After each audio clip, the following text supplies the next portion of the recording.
Assalamualaikum warahmatullahi wabarakatuh. Selamat pagi anak-anak kelas 9.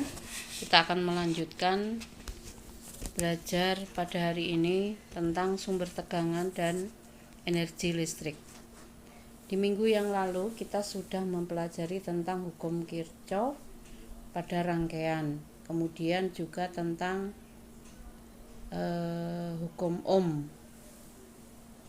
Nah, ini kita akan melanjutkan tentang sumber tegangan dan energi listrik.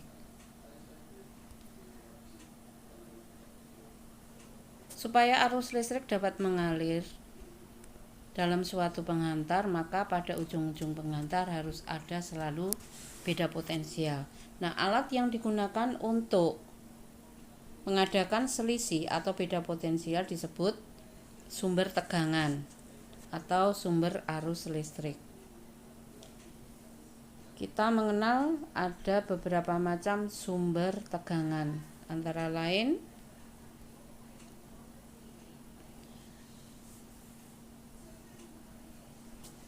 sebelumnya kita bahas dulu sumber tegangan. Tadi dikatakan bahwa alat yang dapat membuat beda potensial.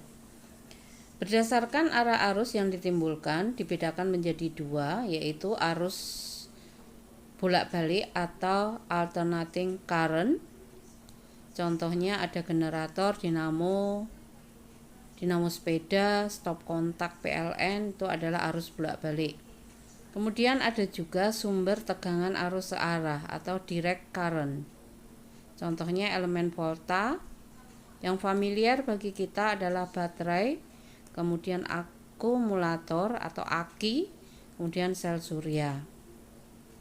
Nah, berdasarkan dapat diisi kembali atau tidak, itu dibedakan menjadi sumber tegangan primer dan sumber tegangan sekunder. Yang dimaksud dengan sumber tegangan primer bila habis tidak dapat diisi lagi. Tapi untuk sumber tegangan sekunder itu bila habis dapat diisi lagi atau istilahnya dapat dicas. Itu ya Nana ya. Nah, di sini dicontohkan atau termasuk untuk sumber tegangan primer itu ada baterai. Tapi kita tahu bahwa baterai itu ada juga yang bisa dicas. Misalnya baterai pada kamera itu sekarang juga bisa dicas. Kemudian pada laptop atau netbook anak-anak atau HP yang kita pakai. Sekarang kita kenal dulu untuk sumber tegangan arus searah atau direct current. Contohnya adalah elemen volta. Anak-anak, untuk kutub positif elemen volta terdiri dari tembaga atau Cu, kuprum. Kemudian untuk kutub negatifnya adalah zinc atau seng. Kemudian untuk larutannya adalah asam sulfat H2SO4. Anak-anak, pada saat dihubungkan, nah seperti itu yang terjadi.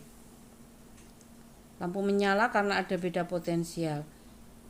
Nah, tapi kalau sudah pada tembaga itu tertutup gelembung-gelembung, maka tidak akan terjadi beda potensial lagi, maka lampu akan padam.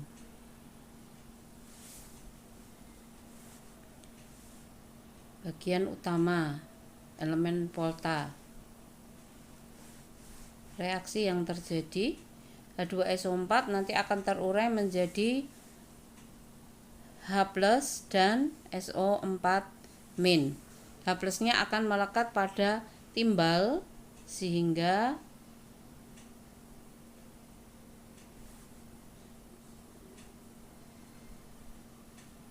ini anak-anak keterangannya. Ion-ion sulfat yang bermuatan negatif dan ion-ion hidrogen yang bermuatan positif. Ion hidrogen yang bermuatan positif akan menempel pada tembaga, melapisi tembaga. Dengan demikian maka tidak ada lagi beda potensial, maka tidak ada arus.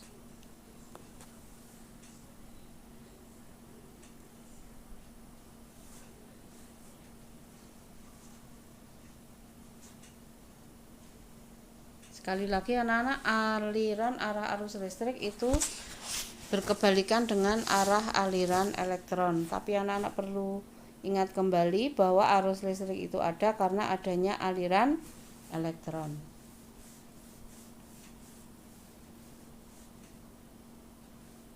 Ini untuk skemanya anak-anak.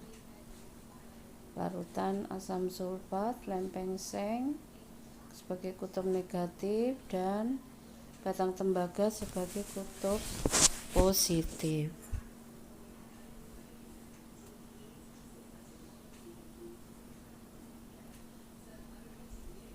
Kalau tadi kan lampu yang dipakai untuk mencoba ada arus tidak. Kalau di sini pakai galvanometer. Jarumnya bergerak berarti ada arus. Tapi nanti kalau sudah pada CU terlapisi maka atau timbul gelembung-gelembung tadi yang menempel pada tembaga, maka arus akan berhenti. Kemudian dikembangkan kembali, ada elemen Daniel.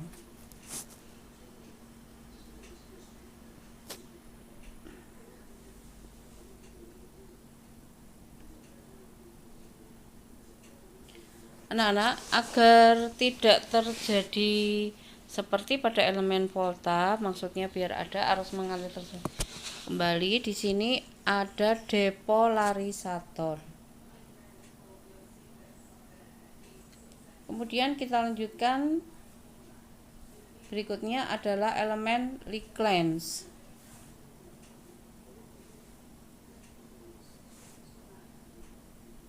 Bagian utamanya untuk kutub positif adalah karbon, kemudian kutub negatifnya seng, larutannya adalah amonium klorida atau NH4Cl, kemudian untuk depolarisatornya adalah mangaan dioksida atau MnO2. Depolarisator beda potensialnya kurang lebih 1,5 volt, tapi ini larutan elektrolitnya atau berupa cairan sehingga tidak praktis, maka dikembangkan menjadi elemen kering. Ini anak-anak tadi kutub positif, kutub negatifnya.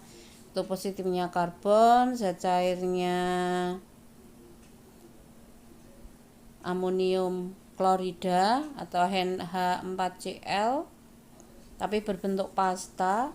Kemudian depolarisatornya adalah mangaan dioksida. Diingat-ingat anak-anak ya, kutub positifnya apa, kutub negatif, kemudian larutannya.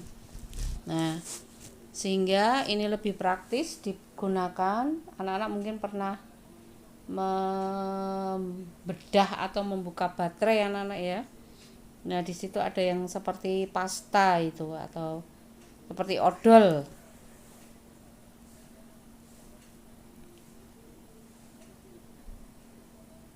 Nah, ini skemanya.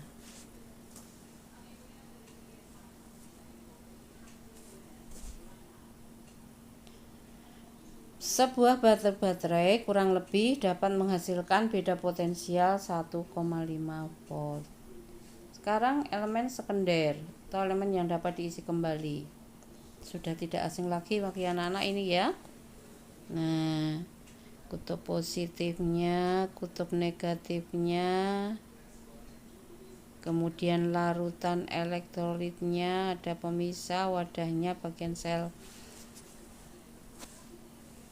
Pada saat aki digunakan terjadi perubahan energi kimia menjadi energi listrik.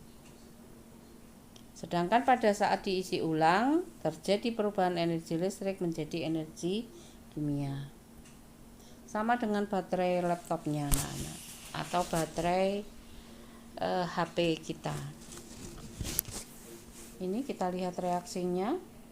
Bagian utama Kutub positifnya adalah timbal dioksida atau PbO2. Kutub negatifnya timbal Pb. Zat cairnya asam sulfat. Prinsip kerja aki, ini reaksi kimianya.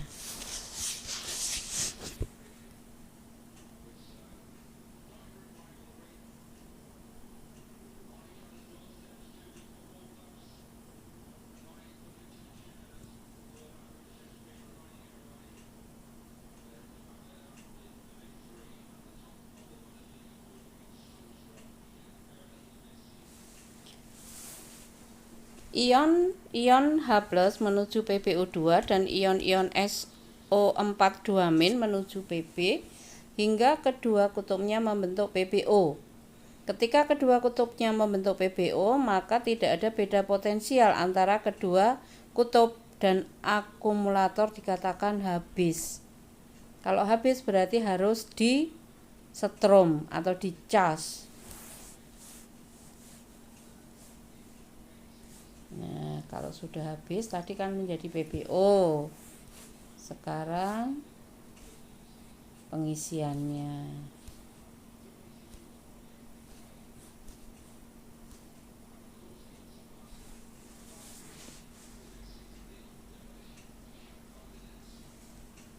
Ini anak-anak proses pengisiannya.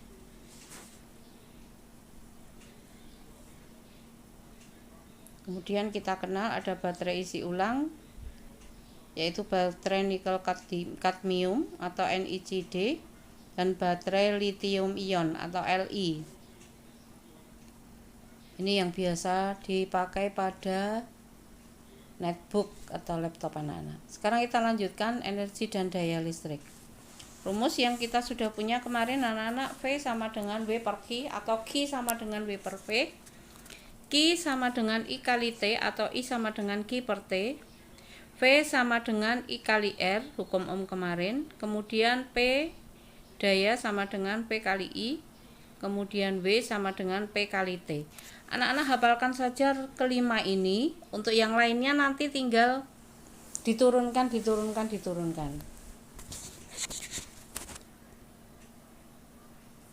Keterangan untuk V, lambang dari beda potensial, satuannya volt dan seterusnya. Ini satuan dalam sistem SI anak-anak.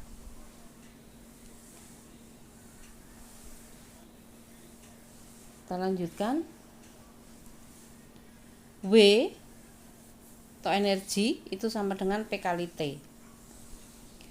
1 joule, W itu kan energi, berarti satuannya joule. P itu daya, satuannya watt. T itu waktu, satuannya sekon.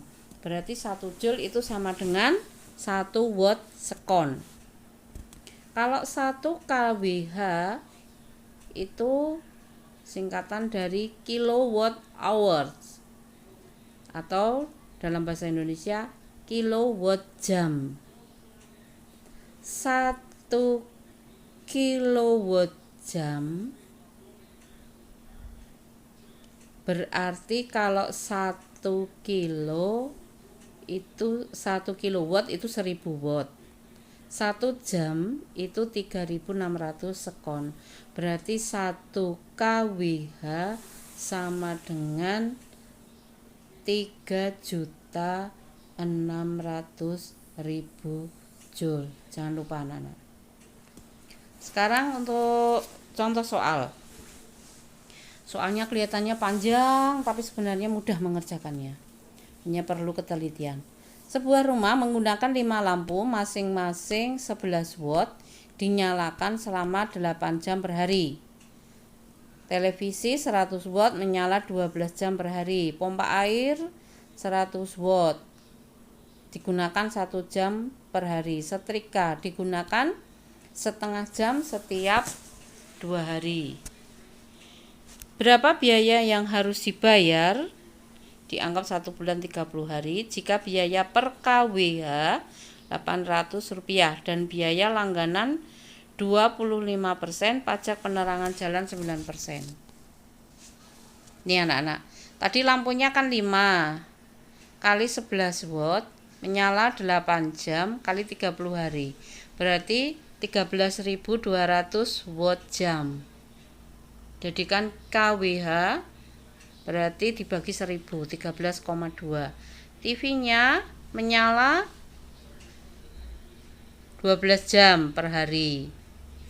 Berarti 36 kWh. Pompa air 1 jam per hari. Setrika, nah hati-hati anak-anak. Setrika tadi kan dikatakan menyala setengah jam setiap 2 hari sekali, maka tidak dikali 30 tapi dikali 15 karena pemakaiannya hanya 2 kali sehari.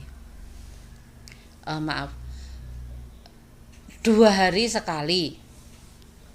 Sehingga jumlah semuanya 54,45 kWh. Biayanya per kWh 800 rupiah, berarti biaya yang dibayar 43.560 rupiah. Tapi ada pajak penerangan jalan. Jadi di jalan itu pajaknya dibebankan kepada masyarakat, kurang lebih biayanya adalah 9%. 9% dari mana? 9% dari total kWh yang kita pakai. Berarti 9% dari 43.560. Kemudian selain ada pajak penerangan jalan, ada biaya beban atau langganan 25.000. Berarti jumlah biaya yang harus dibayar 72.480 rupiah, 4 atau 4 sen. Tapi enggak seperti itu ya anak-anak ya, biasanya ya dibulatkan 72.500 kita membayarnya, tapi perhitungannya seperti itu. Sekarang energi listrik tadi kita sudah menghafal di awal ya anak-anak ya, P sama dengan V kali I. Kita tahu bahwa V itu I kali R, berarti P itu bisa I kali R kali I atau IRI atau I kuadrat R. Kemudian W sama dengan P kali T. P-nya tadi VI, berarti VIT. Atau kalau V-nya diganti IRI, berarti IRIT, IRIT atau I kuadrat RT. Jadi seperti itu anak-anak. Nah, kenapa berbagai rumus yang kita harus hafalkan? Anak-anak hafalkan tadi yang di depan sudah awal Bu Wiwi menyebutkan tadi ada 5. Nah, nanti tinggal sesuai dengan soal. Kalau soal ada hambatan, berarti nanti rumus yang dipakai hambatan. Sedangkan kalau tidak ada hambatan, hanya daya dan waktu, ya sudah pakai W-nya sama dengan P kali T. Kalau ada tegangan, ada arus, ada waktu, berarti pakainya VIT. Demikian anak-anak. Dan jangan lupa untuk energi itu ada satuan selain Joule. Kalau Joule itu satuan dalam bentuk SI, kadang dipakai juga untuk satuan kalori. Anak-anak perlu tahu bahwa 1 Joule itu 0,24 kalori. Berarti kalau dihitung dalam kalori tinggal di depannya dikalikan 0,24. Sebaliknya kalau dari kalori ke Joule berarti nanti kali 4,2.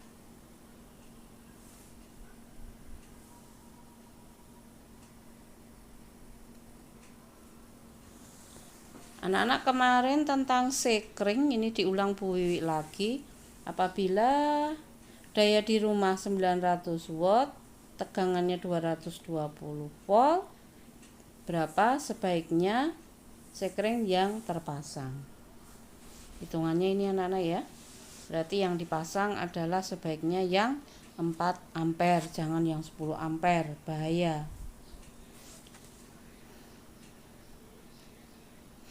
Nah, ini untuk contoh seperti tadi, tapi di sini tidak ada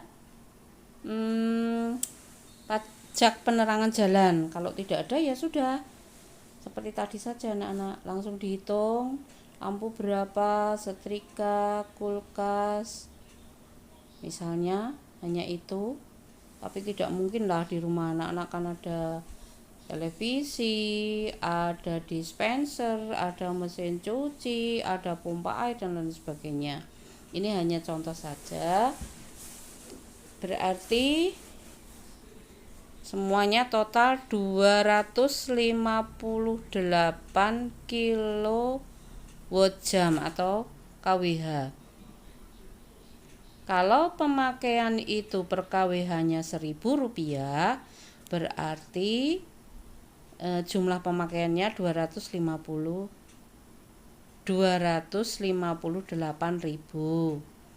Ditambah biaya langganan 25.000, berarti pajak yang harus dibayar adalah 283. Anak-anak, sekarang ada juga pulsa listrik ya, artinya kita mengisi dulu baru bisa dipakai. Tetapi masih ada yang istilahnya adalah pasca bayar. Pasca bayar itu berarti kita memakai dulu baru nanti di total tagihannya berapa.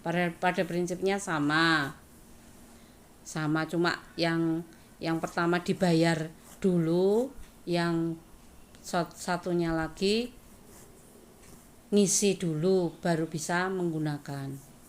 Bayar depan dan bayar belakang, maksudnya begitu.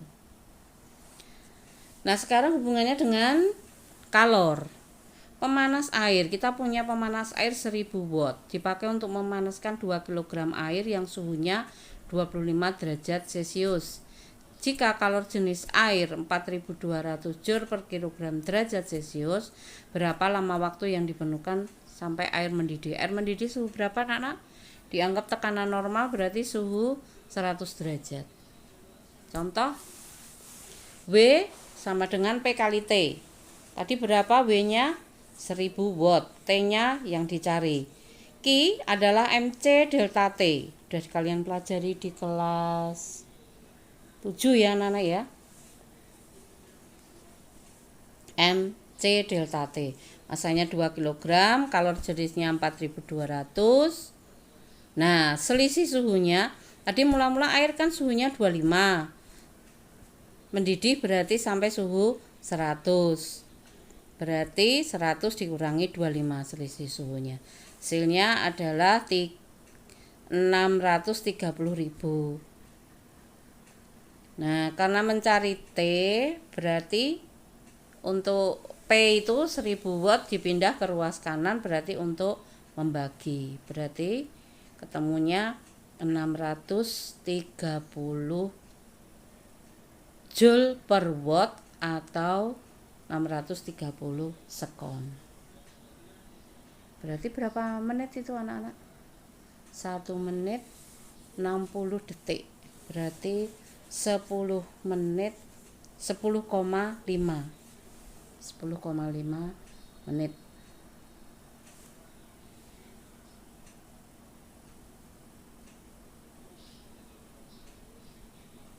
Nah, kalau ini sudah berkembang lagi soalnya. Sekarang yang ditanyakan suhu akhir. Bentar. Kalau suhu akhir kan di situ tidak tahu berapa ini kan, anak-anak ya, berapa suhu akhirnya belum tahu berapa. Jadi nanti anak-anak pakai persamaan yang seperti ini. Cuma untuk delta T itu tidak 100 dikurangi 20, anak-anak, tapi pakainya delta T saja. Nanti tinggal, ini kan mula-mula 20, berarti tinggal nanti suhu akhirnya adalah delta T ditambah 20. Silahkan dicoba, anak-anak ya, untuk soal ini. Tadi di depan tentang energi yang dilepas ke lingkungan itu sekitar 35%. Nah, anak-anak hitung dulu untuk memanaskan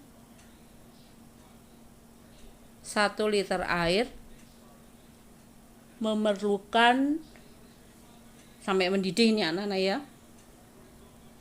memerlukan 336.000 joule.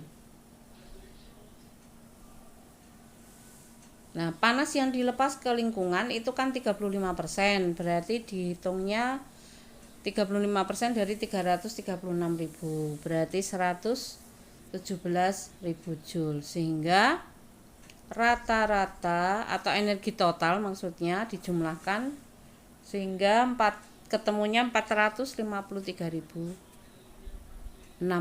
joule. Nah, berapa lamanya pemanasan? E atau W sama dengan P kali T. Berarti T sama dengan E per P. P-nya tadi 400 watt. Berarti lamanya pemanasan sekitar 18,9 menit. Nah, ini 1 kWh tadi sudah ya anak-anak ya. Perlu diingat anak-anak ya. 1 kWh sama dengan 3.600.000 joule. Nah, sekarang ada hubungannya dengan alat-alat yang ada di rumah kita. Misalnya, kalau kita amati, pasti semua alat elektronik ada tulisan ini anak-anak. Jadi berapa W, berapa V begitu. Nah, sekarang sebuah lampu bertuliskan 25W, 220V.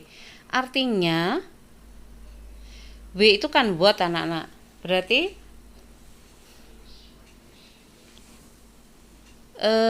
tiap detik watt itu kan satuan dari daya. Daya itu P. P itu W per T. Maka di sini tiap detik dapat mengubah energi listrik menjadi energi cahaya sebesar 25 joule. 25 joule per detik itu artinya sama dengan watt. Kemudian ada tulisan 220 volt, artinya lampu tersebut bekerja dengan baik pada tegangan 220 volt. Maksudnya gimana Bu, kok bekerja dengan baik? Ya anak-anak, kalau tegangan turun atau tegangan naik itu akan mempengaruhi kerja alat. Kalau misalnya lampu, kalau tegangannya naik cukup drastis, maka rangkaian di lampu tersebut akan tidak kuat, maka mengakibatkan lampu itu akan menyala dengan terang tapi kemudian putus.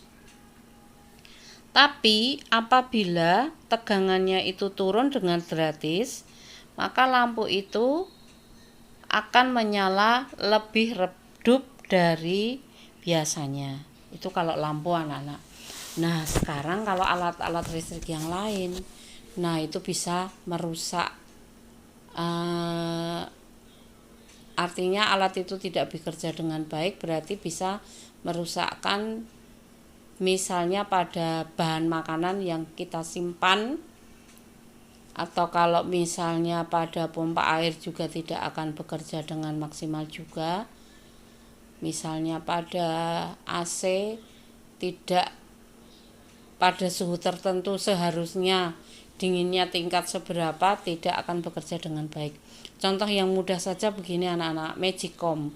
Magicom itu kan untuk memasak kemudian menghangatkan. Apabila tegangan itu turun, maka tidak akan bekerja dengan baik.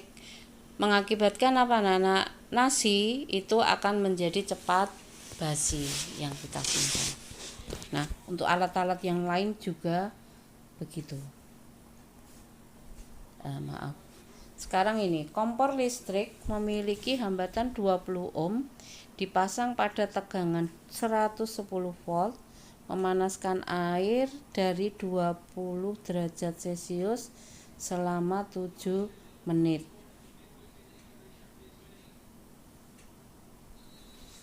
Nah, W sama dengan P kali T, sedangkan Q-nya MC delta T. Tadi kan yang kita punya P, kita lihat anak-anak, P kemudian R. Nah, P itu V kali I. Berarti V kali I-nya tidak ada anak-anak, yang ada R diganti V per R. Kan sudah sama dengan I. Kemudian kali T. MC delta T. Delta T-nya tadi kan dari berapa anak-anak? Dari 20 sampai 100 ya Nana ya. Nah, berarti 100 dikurangi. Oh, belum tahu berapa suhu akhir, maaf. Suhu akhir berapa tidak tahu. Jadi kita tulis hanya T2 begitu dikurangi 20. Nah, silakan dicermati persamaannya.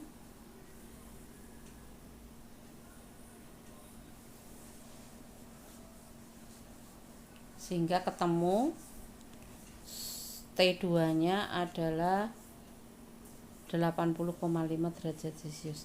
Jadi untuk yang MC delta T, M-nya 1 kg anak-anak ya. C-nya 4200, itu anak-anak bisa mengalihkan 4200 kali T, berarti 4200 T dikurangi 4200 kali 20, berarti ketemunya 84.000. Maaf, itu agak geser, itu harusnya di yang 254.100 itu harusnya di sebelah kiri ya Nana ya, kurang di enter tadi ya. Nah, saya kira tidak sulit anak-anak. Nah, sekarang ini yang dicontohkan Bu Wi tadi, bagaimana kalau tegangannya turun.